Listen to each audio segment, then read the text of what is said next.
Buenos días a todos. Qué bueno verles a cada uno aquí en la casa del Señor. Antes de entrarnos en el mensaje de hoy, una cosa que hicimos los que trabajamos para la iglesia, tuvimos un retiro de liderazgo en enero y estuvimos orando y estudiando la Escritura y pidiéndole a Dios que nos diese una visión para qué tipo de énfasis hacer en nuestro liderazgo en la iglesia en este año.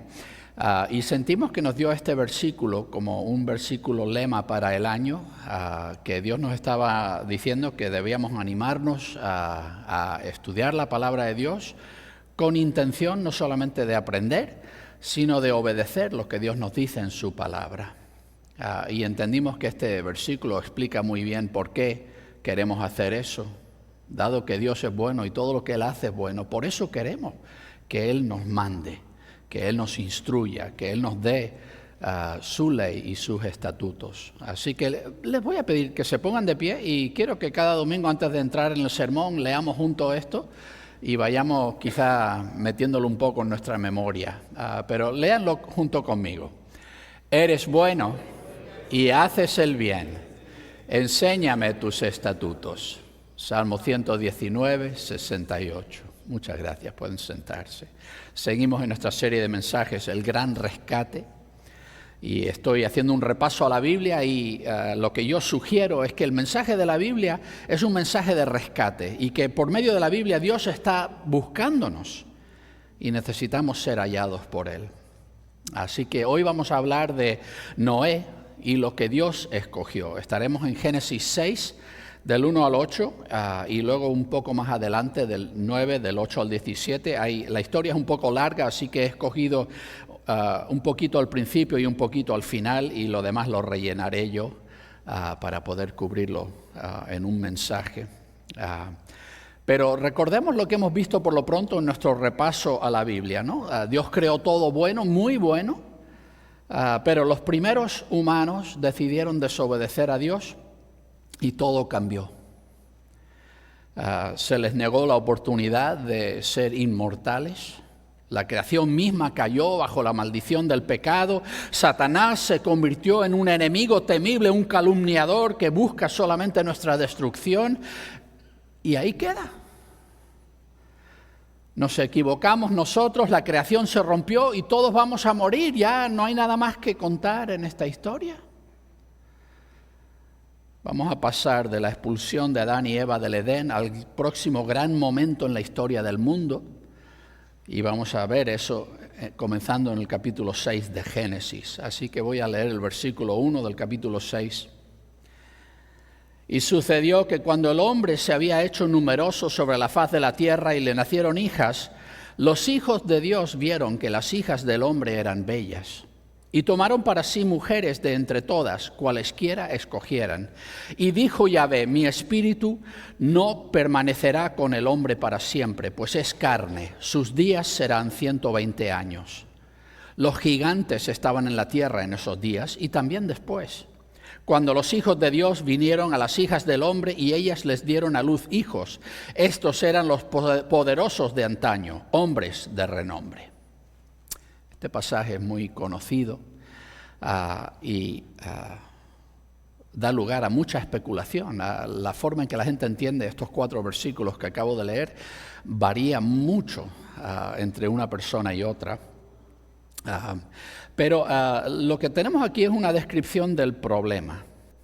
Y vamos a ver lo que esto despierta en Dios en cuanto a una respuesta a este problema.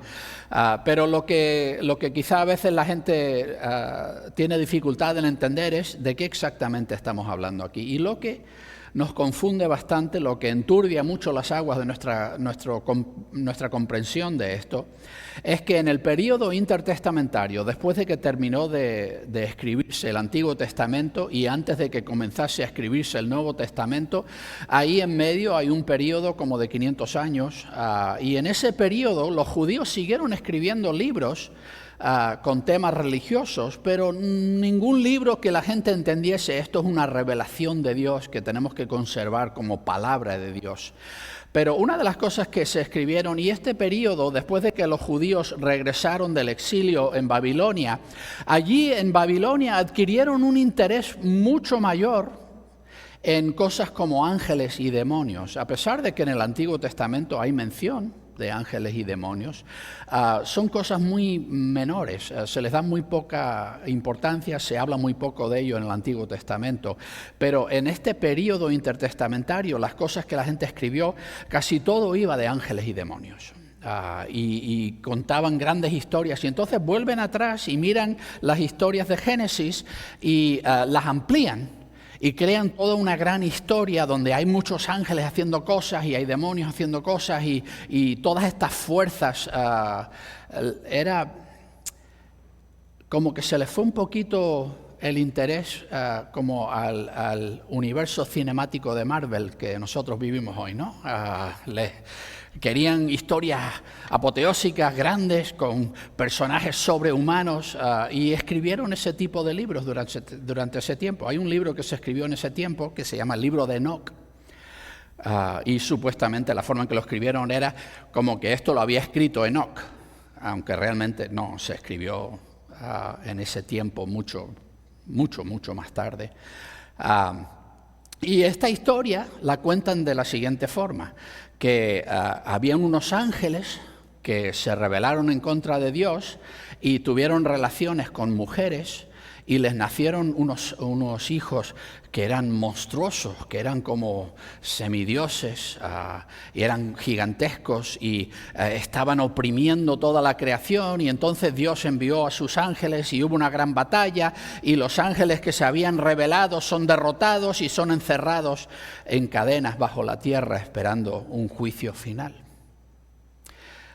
Seguramente has oído alguna versión de esa historia, y que lo que estamos hablando en estos versículos es eso, que ángeles tuvieron relaciones con mujeres humanas y que dieron a luz estos nefilim, estos seres monstruosos y que oprimían en la tierra. Yo creo que no hay motivo bueno para adoptar la enseñanza de este libro, que no es bíblico y que se escribió mucho después que Génesis, mucho después, por lo menos 1000 años después de Génesis se escribió este libro de Enoch, y es ficción, es invención del periodo intertestamentario, pero no es parte de lo que Dios le dijo a Moisés. Pero si miramos cuidadosamente este pasaje, creo que hay algunas claves que debemos tomar en cuenta. Por ejemplo, si llegamos al versículo 4, se nos dice, hablando de estos nefilim, esa palabra solo aparece 2 veces en la Biblia, en este versículo 4 del capítulo 6 de Génesis y en Números 13:33. Cuando los espías han ido a mirar toda la tierra de Canaán y regresan, y dan su informe, dicen, y también hemos visto en la tierra de Canaán a los nefilim, y dice, a su lado nosotros nos sentíamos como saltamontes. O sea que la idea era que eran hombres de gran estatura. Pero nota, cuando llegamos aquí, el comentario final en el versículo 4, estos eran los poderosos de antaño, hombres de renombre. No son ángeles, no son demidioses, no son seres especiales, son simplemente seres humanos de gran estatura, seres humanos con mucha fuerza, la gente más alta, más poderosa en este tiempo antiguo, en que la fuerza era lo que le daba a uno el poder de ejercer dominio. Estos eran los más destacados entre la raza humana en este tiempo antiguo. Por eso yo en mi traducción no puse nefilim, puse gigantes, porque creo que ese es el sentido de esa palabra, nefilim. Entonces, lo que yo sugiero es que lo que estamos hablando aquí no es de alguna cosa extraña donde ángeles se están mezclando con seres humanos, sino que estamos hablando de seres humanos. Y comenzamos en el versículo 1 con esta cosa, que ha empezado a extenderse la humanidad a través de toda la tierra. Se han hecho numerosos, que es lo que Dios le había dicho a los seres humanos que debían hacer, debían multiplicarse y hacerse numerosos y cubrir la faz de la tierra, y eso está sucediendo y les nacen hijas. Y entonces dice esto, el versículo 2, ¿no? Los hijos de Dios vieron que las hijas del hombre eran bellas, y esto es lo que complica la cosa, ¿no? La gente piensa, hijos de Dios, ¿eso qué es? Y vemos en Job, por ejemplo, que Dios reúne un concilio celestial y reúne a los hijos de Dios, dice una forma de hablar de seres quizá ángeles y ese tipo de cosas, no sabemos, no entra en detalle. Y podría uno pensar, bueno, si aplicamos ese uso del término hijos de Dios, pues estamos hablando de ángeles o algo así, pero ya he dicho por qué creo que eso no es de lo que estamos hablando. Entonces, ¿por qué la distinción? Hijo de Dios por un lado, hijas del hombre por el otro lado. Y creo que lo que tenemos aquí es una referencia a lo que ya se nos ha dicho en el capítulo 2 de Génesis, cuando entra en detalle, y no lo hemos mirado en esta serie de mensajes, pero puedes ir y leerlo, cuando entra en detalle de cómo Dios crea al ser humano. En el capítulo 1 primero dice que los creó varón y hembra, los creó, a su imagen y semejanza los creó y todo eso. Pero luego en el capítulo 2 llegamos a una descripción más detallada de un orden en que Dios crea las cosas. Y en el capítulo 2 se nos dice que Dios primero formó a Adán del polvo de la tierra y respiró en él el aliento de vida, y luego Dios tomó a Adán, hizo que cayese en un profundo sueño y tomó su costilla, y de la costilla de Adán formó a Eva. De modo que Adán decía, esta es carne de mi carne y hueso de mi hueso. Así que lo que tenemos aquí, creo yo, es simplemente una referencia de que los varones comparten en esa naturaleza original de Adán, de que Dios lo creó directamente, y en ese sentido, si Adán tenía padre, era Dios mismo, ¿no? Que fue formado por Dios mismo y sacado de la tierra misma por Dios. Y en ese sentido, los varones, se puede uno referir a ellos como hijos de Dios. Y la idea de hijas del hombre es la referencia a que la mujer, la primera mujer, salió del hombre. Y en ese sentido, todas las mujeres que vienen después comparten esa naturaleza de Eva, de ser derivadas del hombre. Aunque ambos son creados por Dios a su imagen y semejanza, obviamente, pero es una forma simplemente de hablar de varones y hembras, de hombres y mujeres. Y dice que están tomando mujeres de entre todas, cualesquiera escogieran. Y uno piensa, bueno, si lo que estamos hablando aquí simplemente es poligamia, no entendemos muy bien por qué eso molesta tanto a Dios, porque vemos a través de todo el Antiguo Testamento que los patriarcas practicaron la poligamia, ellos tenían más de una esposa, y en la antigüedad, en ese tiempo antiguo donde el mundo era mucho más peligroso y la población humana mucho menor en la tierra, era una forma de crear clanes familiares más estables y más capaces de defenderse en este mundo. Así que la poligamia en la antigüedad era parte de la vida, aunque puedo decir que los ejemplos bíblicos que tenemos de la poligamia en práctica demuestran que es una práctica muy, muy mala. O sea, todos tuvieron familias muy difíciles por esta poligamia, pero no creo que estemos hablando simplemente de que habían hombres que se casaban con más de una mujer. Es probable que tengamos aquí una referencia a algo que se menciona en la historia de Gilgamesh. No sé si conocen esto, es una historia de diluvio y de creación Babilonia antigua, de hecho más antigua que Génesis. Y en esa historia se cuenta de esta práctica de los reyes de antaño, el derecho de la primera noche. Y era la práctica de los reyes que decían que como ellos eran representantes de los dioses, que ellos tenían el derecho, cuando uno se casaba con una mujer, el rey tenía el derecho de decir, pues yo voy a unirme sexualmente a tu mujer antes del marido, antes que el marido, de tener el derecho a la primera relación y así garantizar la fertilidad y el favor de los dioses y esta práctica opresiva que se menciona en la historia de Gilgamesh. Creo que eso es a lo que nos referimos aquí. No simplemente que una persona tuviese más de una esposa, sino que había los más poderosos en la antigüedad. Estaban abusando de esa posición para tener relaciones y para crear descendientes, reclamando para sí este derecho de acostarse con cualquier mujer que ellos quisiesen, aún la esposa de otro hombre. Y tener ese primer derecho de consumar esas relaciones.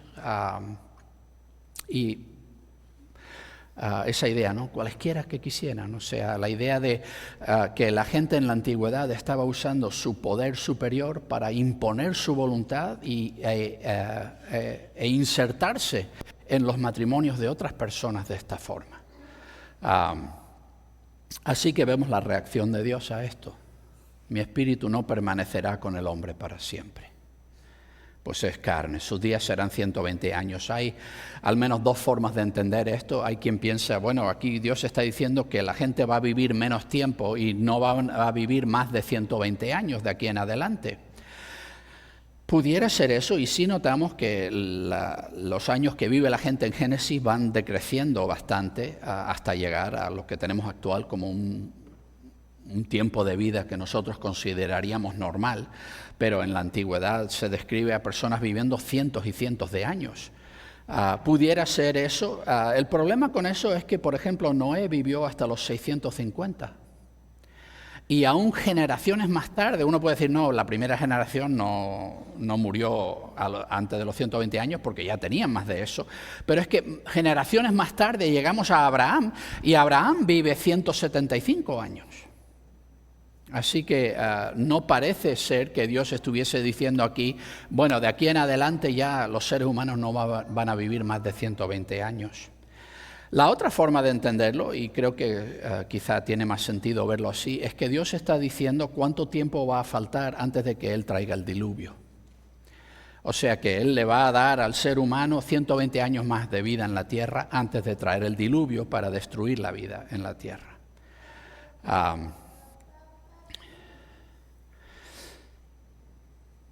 Y en el versículo 4 creo que estamos repitiendo la misma idea, ¿no?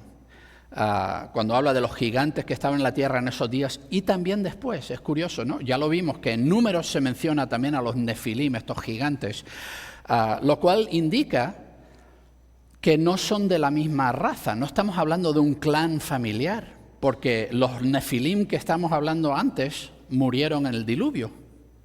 Los que vinieron después, estaban en Canaán después, son descendientes de Noé, son de otra rama de la familia humana. Así que el hecho de que estén ahí nos dice, no estamos hablando de una raza especial de seres humanos, sino estamos hablando simplemente de gentes que pudiéramos describir como de gran estatura, los poderosos. Y así se describe, ¿no? Los poderosos de antaño, los hombres de renombre. Y esa palabra ahí en el hebreo es la palabra hombre, no se les describe como ángeles ni como ninguna otra cosa. Y creo que no estamos hablando, nota que la historia esta, ¿no?, de que los nefilim son los que descienden de los hijos de Dios y las hijas de los hombres. Aquí no se dice nada de que estos sean los descendientes de esas uniones. Simplemente se dice que en ese tiempo habían estos hombres que eran muy fuertes, muy poderosos, muy altos, muy grandes, y creo que simplemente estamos repitiendo la misma historia diciéndolo de otra forma, que los poderosos de antaño, estos son de los que estamos hablando, que estaban tomando para sí cualquier esposa que ellos, y aún la que no era su esposa, tomando cualquiera que quisieran para tener relaciones con ellos y que diesen a luz hijos. Versículo 5. Y Yahvé vio que la maldad de la humanidad era grande sobre la tierra, y que cada intención de los pensamientos de su corazón era solo al mal todo el día. Y Yahvé se arrepintió de haber hecho a la humanidad sobre la tierra, y le dolió en su corazón. Así que Yahvé dijo, aniquilaré a la humanidad, a quien he creado de sobre la faz de la tierra, desde humano hasta ganado, cosas que se arrastran y aves de los cielos, porque me arrepiento de haberlos hecho. Este es un momento sumamente triste en la historia de la creación, en la historia de la humanidad, pero vemos qué es lo que ha sucedido, ¿no? Una vez que el ser humano ha escogido pecar y el pecado ha entrado en el mundo y toda la creación ha caído bajo la maldición del pecado, se empiezan a desarrollar estos patrones de comportamiento donde los que tienen más fuerza imponen su voluntad de la forma más abusiva posible sobre los demás para simplemente ellos coger y tomar para sí todo lo que ellos quieren. Y esta crueldad y este abuso, Dios contempla esto. Y es tan diferente de lo que Dios tenía en mente cuando creó al ser humano. Un ser a su imagen y semejanza, un ser que debía representar cómo es Dios, tanto en esencia interior como en presencia exterior en este mundo. Y vemos que Dios observa y nota la realidad de que el ser humano solamente quiere hacer el mal. Y es como que le come la mente, y cada pensamiento todo el día, desde la mañana hasta la noche, está nada más que tramando e ideando cómo hacer el mal. Hasta el punto en que dice que Dios se arrepintió de habernos creado. Qué triste, ¿no? Dice que le dolió en su corazón. Dios se sentía tan profundamente decepcionado de que la humanidad no era ese ser glorioso que Él había creado como la corona de su creación, sino que ahora se había convertido en el ser más despreciable en toda la creación, más digno de censura, porque la crueldad que un ser humano despliega no tiene nada que ver con lo que hace ningún animal. Así que Dios dice, ¿sabes qué? Se acabó. Borrón y cuenta nueva. Yo soy artista y yo sé lo que es cuando estás haciendo un dibujo y no te sale como tú quieres. Coger ese papel y decir ras, ras, ras, ras, tirarlo a la basura y decir, saco una hoja nueva y voy a empezar otra vez. Como creador, uno tiene ese derecho sobre lo que ha creado, decir, esto no me gusta, voy a destruirlo y voy a crear otra cosa diferente. Y Dios tiene ese momento de decir, ¿sabes qué? Esto no es lo que yo quería. Y como creador tengo el derecho de decir, se acabó. Voy a aniquilar a la humanidad. No solo la humanidad, toda la creación que ahora está contaminada por lo que el hombre ha hecho. Voy a destruirlo todo. Porque me arrepiento de haberlos hecho. Es importante notar que en la historia que nos da la Biblia, Dios sabe que hay maldad en este mundo. Hay gente que se queja, Dios, no ves la maldad, no ves la crueldad, ¿por qué gente viola a niños y hay guerras y hay esta semana otra vez Boko Haram en Nigeria está secuestrando a niñas de colegios? O sea, ¿por qué permite Dios que todo eso suceda? Como que a Dios no le importa. Tenemos que entender que a Dios sí que le importa y que Dios lo ve todo, no está ciego. Y que hubo un momento en la historia de la humanidad en que Dios dijo, ¿sabes qué? Acabé con esta humanidad. No voy a aguantar esta maldad. Y la solución está en erradicarla.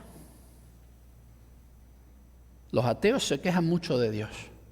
Si Dios es tan bueno, ¿por qué hay tanta maldad en el mundo? Y ellos piensan que tienen la respuesta, que Dios no es bueno. Dios no quiere hacer el bien. Porque si yo fuera Dios, no existiría nada de toda esta gente abusando y todo esto, gente mala haciendo cosas. Yo los quitaría todos de en medio.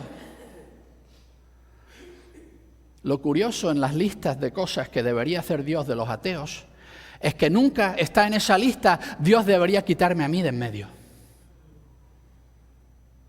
No quieren reconocer que ellos sean parte del problema.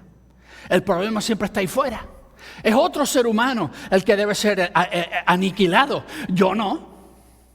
Pero tú sabes qué, esa otra persona que está haciendo atrocidades piensa lo mismo. Él piensa que tiene justificación por lo que está haciendo de alguna forma. Y él piensa que hay otros que deben ser los que deberían ser aniquilados. Y Dios sabe, la única forma de solucionar este problema es quitarlo todo de en medio. Y parece que esa fue la decisión de Dios. Me arrepiento de haberlos hecho. Voy a erradicarlo todo. Pero, llegamos al versículo 8 y aquí hay un pero que uno se alegra mucho de encontrar, ¿no? Pero Noé halló favor a los ojos de Yahvé. Parece ser que hubo este momento insólito en la historia de la humanidad, en que en toda la raza humana llegamos a un punto en que solo había un ser humano que tuviera interés en Dios. No imagino qué clase de mundo enfrentaba Noé. No tener un grupo de personas que tuviesen un sentimiento similar al suyo, con los cuales pudiera congregarse y adorar a Dios y buscar a Dios. No había nadie que buscase a Dios, pero por algún motivo, y Noé no era perfecto, ya lo vemos, la historia sigue, Noé no es perfecto, pero sí tenía interés en buscar a Dios, y solo por eso Dios dijo: voy a hacer otra cosa. No voy a erradicar completamente a la raza humana. Y conocemos la historia, vamos a saltarnos esos versículos, pero lo que Dios acaba haciendo es que trae el diluvio sobre la tierra y destruye toda la humanidad y todos los animales de la tierra, pero salva a Noé y a su familia en un arca, junto con parejas de animales, para luego poblar otra vez la tierra después del diluvio. Así que Dios hace en parte lo que había hablado hacer, de aniquilar todo, pero nos vamos a dar cuenta enseguida de que el problema del pecado no se ha ido. Ya con Noé, poco después de salir del arca y volver a empezar a poblar la tierra, encontramos a Noé borracho, tendido en el suelo, desnudo, y a su hijo Cam, que viene y lo ve y se burla de él ante los hermanos, y cuando Noé se le pasa la borrachera y se levanta, maldice a su hijo Cam y a su nieto. Vemos que el problema del pecado sigue, la maldad en la humanidad sigue. Pero es muy curioso, aquí hay un momento impresionante en la historia del universo. El momento en que Dios dijo: ¿sabes qué? El mundo está pervertido, está mal y voy a borrarlo, pero luego decide Dios: no voy a hacer eso.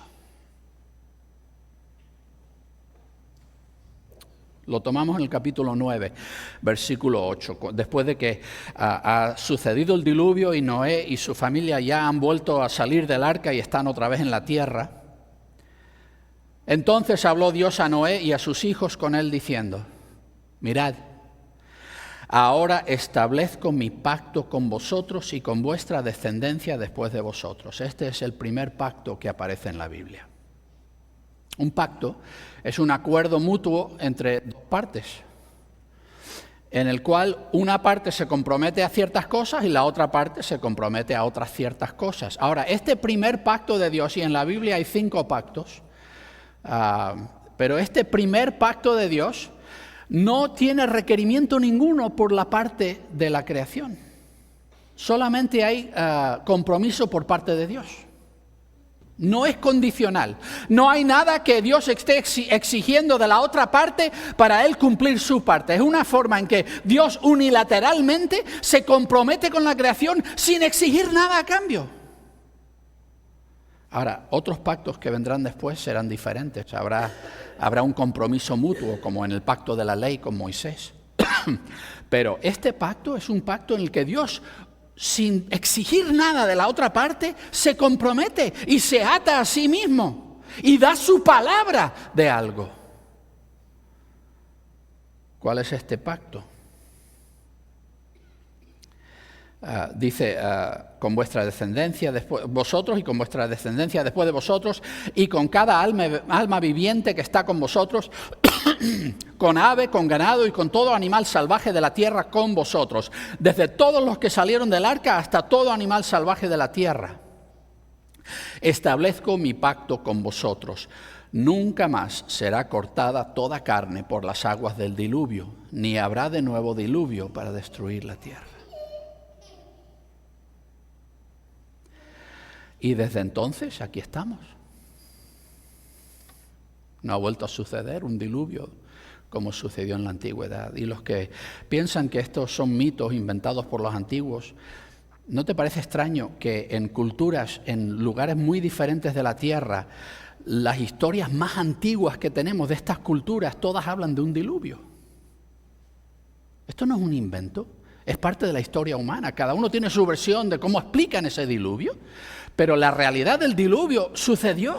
Hubo un momento en que Dios casi destruyó todo. Y después de eso, Dios dice, voy a comprometerme. Y esta es la promesa que yo le hago a todo ser viviente en la tierra. Nunca más. Nunca más traeré un diluvio para destruir toda vida. Y claro, a nosotros ahora nos parece mítico, nos parece imposible, porque claro, sucedió una vez y no ha vuelto a suceder, ni va a suceder. Dios se compromete de esta forma sin exigir nada a cambio.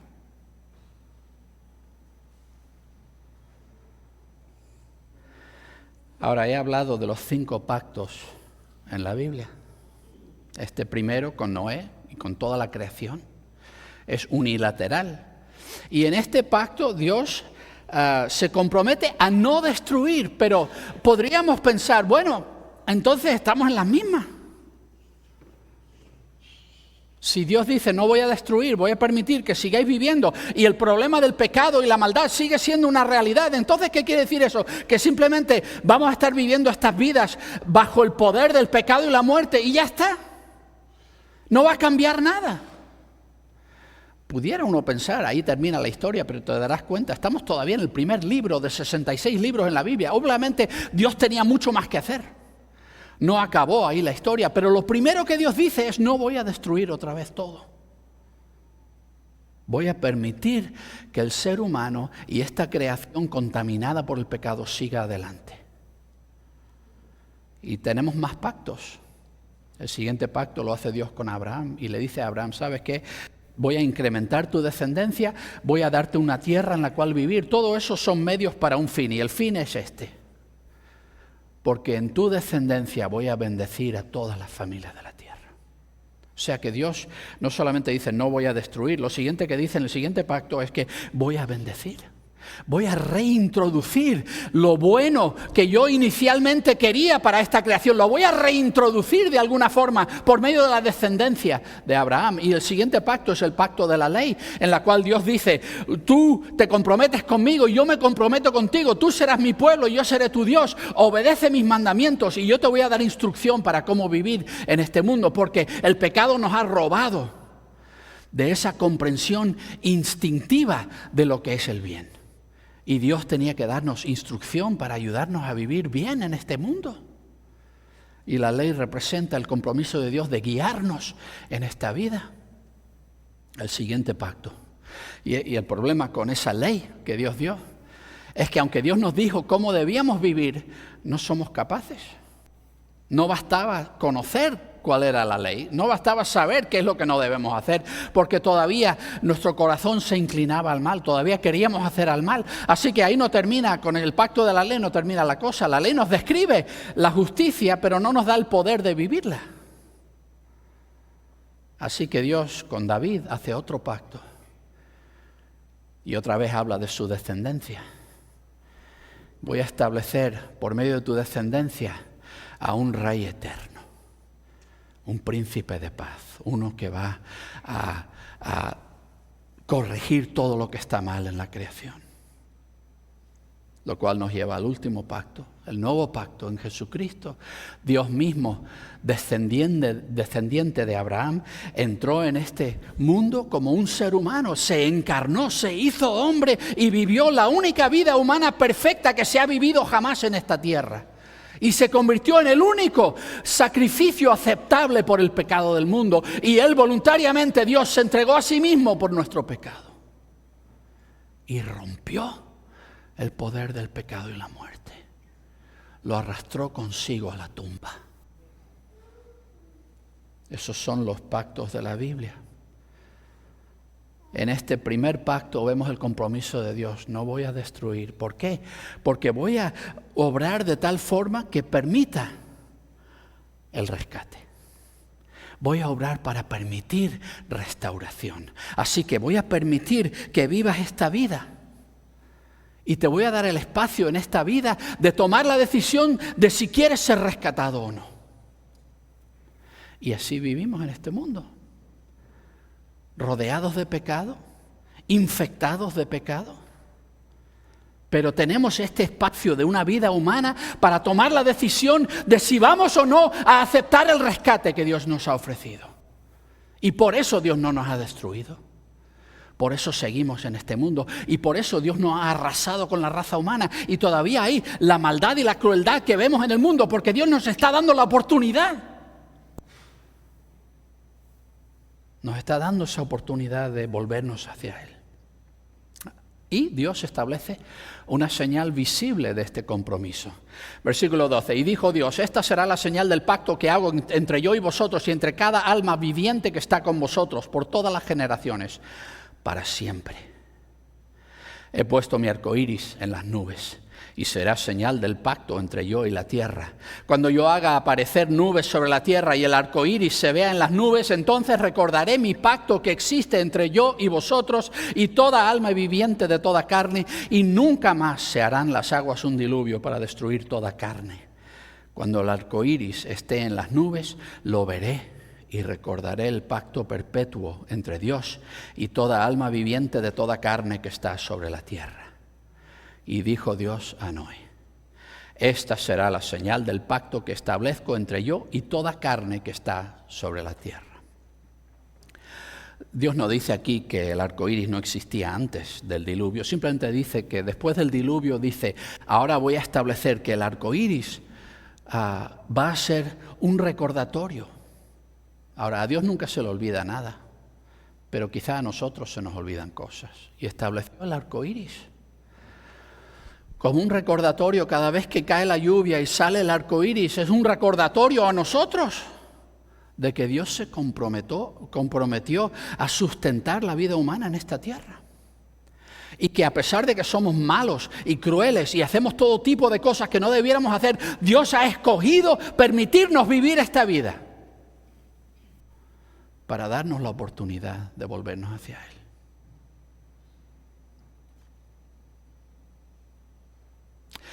Es curioso cuando leemos ahí cómo Dios se arrepintió de habernos creado. Creo que es muy popular hoy en día el ateísmo, porque nos duele mucho pensar que nuestro Creador se arrepiente de habernos dado vida. Y esa es la promesa del ateísmo. Si no hay Dios, entonces tú no has decepcionado a nadie. Tú no le has fallado a nadie. Y creo que habla poderosamente de cuán profunda es nuestra sensación de culpabilidad, que preferimos abandonar cualquier significado o esperanza eterna de vida solamente para quitarnos de encima el sentido de haberle fallado a Dios. Vemos eso como libertad, como un alivio. No he decepcionado a nadie. Puedo hacer lo que quiera. Claro, mi vida ya no vale para nada, no significa nada. Me voy a morir y la eternidad no tiene nada que ver conmigo. Soy simplemente un accidente. Algo que sucedió al azar y no tiene más sentido que ninguna otra cosa en todo el universo. Pero prefiero eso a reconocer que Dios me creó con propósito eterno, y que yo le he fallado, y que yo no soy digno de la gracia que Él me ha extendido. Espero que tengas el valor de enfrentar esa realidad, de que sí, Dios nos dio la vida y sí, le hemos fallado. No somos dignos de vivir esta vida, pero Dios nos la ha concedido para darnos el espacio de volvernos hacia Él. Y espero que tengas el valor de aprovechar ese espacio que Dios te ha dado. Hoy en día el arco iris se ha convertido en representación de la liberación sexual. de la libertad que tiene cada uno de hacer lo que le apetezca sin tener que darle cuentas a nadie, de identificarse como uno quiera y de hacer lo que uno quiera hacer con su sexualidad y no tener que responderle a nadie de sus actos. Y podemos pensar qué irónico, qué forma más terrible de abusar este símbolo de la gracia divina. Pero creo que es apropiado. Porque el arco iris representa exactamente eso. Que Dios dice, sí, tú me has rechazado, sí, tú has decidido hacer lo que a ti te da la gana con tu vida y vivir como tú quieras y el resultado ha sido una creación que ha caído bajo el poder del pecado y de la muerte, pero aún así, yo me he comprometido a dejarte vivir esa vida y a hacer lo que quieras. Vive tu vida, persigue lo que quieras hacer, pero te voy a dar el espacio de arrepentirte y volverte a mí. Así que es apropiado que aprovechemos el arco iris de esa forma, porque es exactamente eso lo que representa, que Dios nos ha dado ese espacio. Cada vez que mires al cielo y veas el arco iris, recuerda que Dios prometió redimir su creación, restaurarla, arreglar todo lo que el pecado y la muerte han destruido. Un día todo estará completamente bien y el pecado y la muerte ya no existirán. Sabemos esto porque Dios ha prometido hacerlo. No seremos destruidos. La creación continuará y el pecado y la muerte no lograrán nuestra destrucción. Dios lo ha decretado. Lo único que nos queda es elegir qué vamos a hacer. ¿Vamos a confiar en su plan de rescate? Vamos a recibir a su Mesías, a su Rey, a Jesucristo como Señor y Salvador, como nuestro Redentor. Si es así, participaremos en este gran plan de rescate y Dios nos dará la victoria sobre las fuerzas del mal en nuestros propios corazones, en nuestras vidas, en nuestro mundo. Y un día promete resucitarnos a una vida sin fin con Él, en un mundo completamente libre del pecado y la muerte. Dios te llama, te invita a confiarle tu vida y tu corazón. Vamos a cantar un canto ahora y lo digo cada semana. La palabra de Dios no es simplemente un monólogo, es una conversación que Dios quiere tener contigo. Y hoy te está invitando a rendirte a Él. Y si no lo has hecho, quiero invitarte a que tengas el valor. Ven aquí, el altar está abierto. Ven, arrodíllate y dile a Dios, Dios, me arrepiento. Quiero que tú seas Rey de mi vida y me rescates del pecado. Vamos a ponernos de pie. Ven mientras cantamos.